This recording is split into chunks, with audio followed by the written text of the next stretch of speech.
Good morning, good afternoon, and good evening. Today we're going to be talking about the definitions of sovereignty. For all those who don't know what sovereignty is one who is the supreme possessor of sovereignty and is applied to a king, a magistrate, or limited power. That is actually stated in 1856 of Bovier's Law Dictionary. So this is some of the things that we'll be covering. Please be advised that this is not legal advice. If you need legal advice, please seek an attorney, one who is training in law. You can also see Vide, F-I-V-I-D-E, Rutherford, R-U-T-H-E-R-F institution 282, which mark that. Sovereign, in the terms of the English Dictionary, also 1856, the name of a gold coin in Great Britain with the value of £1 sterling. Sovereign, again, remember this is all 1856 until I say otherwise. A union of exercise and human power possessed in the state. It is combined of all its powers. It is the power to do everything in the state without accountability, to make laws, to execute, and to apply them, to impose collects, tax, levies, contributions, to make war or peace, to form treaties or alliances or of commerce with foreign nations and the like. Abstractly, sovereignty resides in the body and the nation and belonging to the people, but the powers are generally exercised in the delegation. Now, in 3 it says, when analyzed, sovereignty is a natural divided into 3 great powers, namely legislative, executive, and judiciary. Now, this talks about the 10th Amendment. This is state sovereignty. The first power is to make new laws. The second is to repeal old laws. The first is to make new laws and repeal old laws. The second is the judiciary, and the first power is to make new laws and correct and repeal the old ones. The second power is to execute laws both from home and abroad. And the last power is to apply laws, particularly facts, to judge disputes which arise among the citizens, to punish crimes.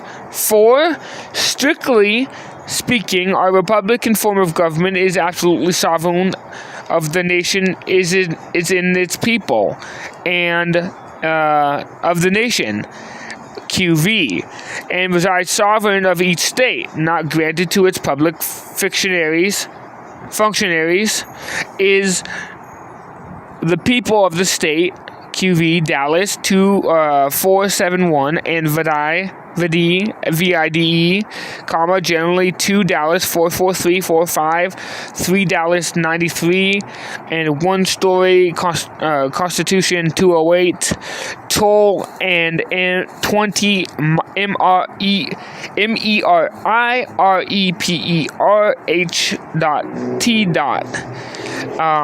In the Black Laws Dictionary 90th edition, sovereignty is a person or state which is an independent supreme authority that is invested with a chief ruler with the supreme power of a monarchy. Again, it's the same as the 1856 definition of sovereign.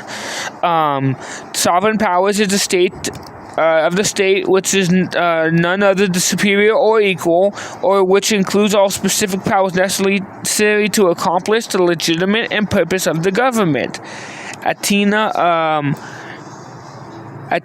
A-E-T-E-N-A, casualty, that's C-A-U-S-U-A-L-T-Y, and Surety and Company and Brandwell, D.C. OR 12 FD 307 309.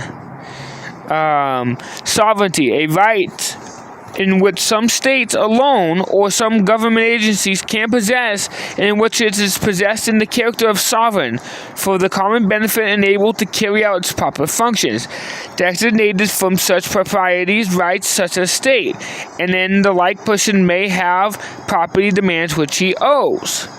So it's talking about property rights, estates, and money owed, and all the rights and powers. Now, sovereign states, a state whose subjects or citizens or inhabitants of obedience to them, and which none themselves are subject to any other or paramount state in any respect. The state is said to be a semi-sovereign only, and not sovereign when any of the respects or respect is liable to be controlled by a paramount government.